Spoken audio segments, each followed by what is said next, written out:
En primer lugar, me gustaría decir que el 28 de enero es ese Día Internacional de Protección de Datos Personales porque corresponde al Convenio 108 del Consejo de Europa, que fue firmado el 28 de enero de 1981 por una organización que está vinculada directamente a los derechos humanos. Y lo interesante es que, si bien es un convenio del Consejo de Europa, está abierto a distintos países del mundo. Y Uruguay, en el año 2012, aprobó una ley que ratificó o que aprobó ese tratado y forma parte, el primer país no europeo que forma parte de este convenio, que es el único convenio internacional realmente existente como tratado en materia de protección de datos personales, mundialmente considerado.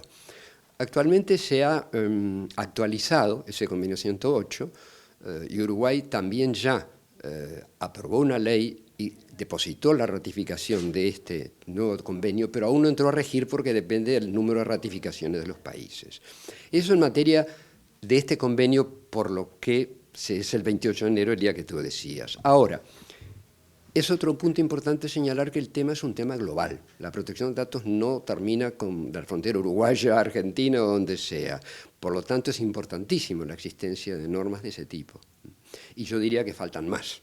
No voy a seguir con ese tema, prefiero hablar ahora del Uruguay. En el Uruguay tenemos ley de protección de datos desde la número 18.331, que es de agosto del 2008. Esa ley ha tenido una serie de modificaciones a través de, sobre todo, de leyes presupuestales o de rendición de cuentas, pero básicamente lo que importa es que reconoce al derecho a la protección de datos personales como un derecho humano fundamental, un derecho inherente a la personalidad humana, dice el artículo 1 de esa ley que te comenté, por lo tanto, incluido en el artículo 72 de la Constitución, que precisamente refiere a los derechos humanos, a los derechos inherentes a la personalidad humana y a la forma republicana de gobierno. Ahora, ese derecho es un derecho ¿a qué? Se protegen los datos, se protegen las personas que son, entre comillas, titulares de esos datos. ¿Y los datos personales cuáles son?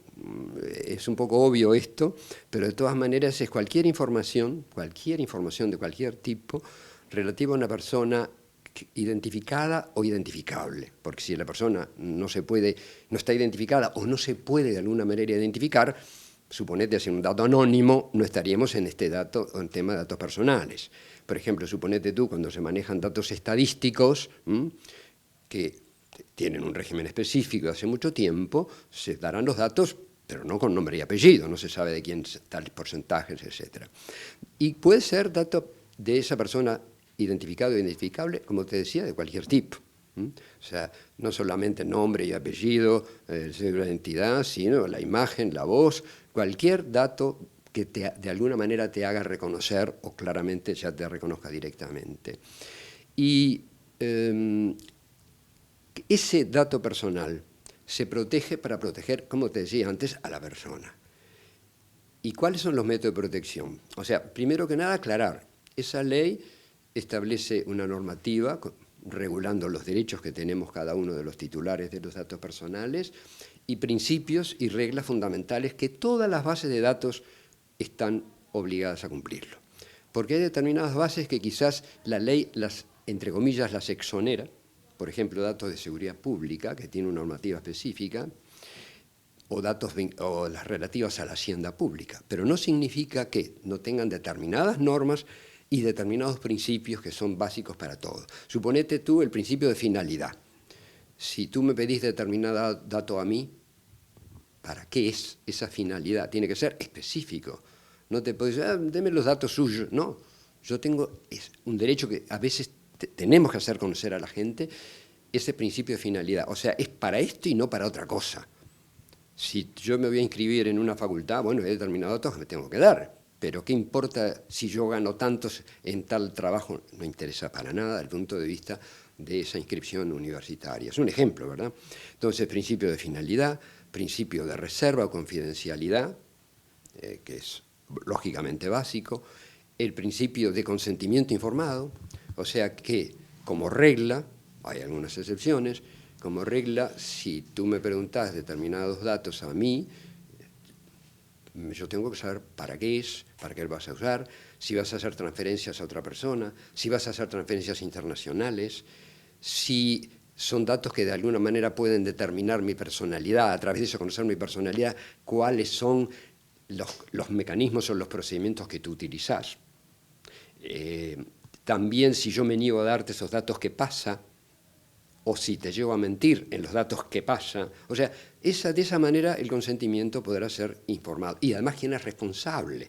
Para ser efectivo, ¿qué hay que saber? El conocer. Por lo tanto, es muy importante las campañas de conocimiento que se den, que la gente conozca este tema, porque de otra manera yo mismo no hago valer mis datos si no sé estos derechos que te estoy comentando ahora. Y a su vez, ¿qué otra cosa? Hay accionamientos, medios de protección. ¿Cuáles son los medios? O sea, si, por ejemplo, yo te di determinados datos a ti por una razón de que te pedí un determinado crédito, está bien que tú los tengas, pero no para que tú se lo pases a otro cualquiera sin yo saberlo, por ejemplo. Entonces, si eso sucediera, ya habría una infracción a la Ley de Protección de Datos. ¿Y qué medio tiene la persona? Tiene medios administrativos ante esta unidad reguladora y de protección de datos personales que forma parte de AGESIC, y eventualmente también hay un accionamiento jurisdiccional, que es la llamada acción de habeas data. Y también, que es muy importante, y yo resaltaría esto, el principio de la responsabilidad proactiva de las empresas. Porque hablamos del derecho que tengo yo, titular de datos, pero suponete que tú sos la empresa. Yo te hablé de deberes también. Si no te lo dije, te lo digo. O sea, el deber del titular de la empresa, que tiene la responsabilidad proactiva, ¿qué quiere decir? Tiene que adelantarse a, o sea, tiene que asumir en este tema lo que tiene que hacer y que hacerlo bien. No esperar que se le reclame por el interesado. Y entonces tiene obligaciones, por ejemplo, sobre todo si tramita datos sensibles. Yo no te hablé de datos personales, pero no te hablé de los datos sensibles. Porque a veces la gente cree que cualquier dato, que el nombre y apellido es datos sensibles. No, datos sensibles son algunos que la ley define, es una categoría que tiene un tratamiento más fuerte, de mayor protección, pero son datos vinculados a la salud, vinculados al sexo, vinculados a la afiliación política, sindical. O sea, es una un tipo determinado de datos. Bueno, si las empresas manejan esos datos sensibles, por ejemplo, están obligadas a realizar evaluación de impacto. O sea, ¿qué va a pasar si usa esos datos? Lo mismo, tienen que tener delegado de protección de datos. Todo eso forma parte del principio de responsabilidad proactiva, lo que se le suele llamar también la privacidad por diseño. O sea que cuando se va a hacer una base de datos ya se diseñe partiendo de la base de esto para que las cosas vayan bien desde el principio. Pero más importante es la educación.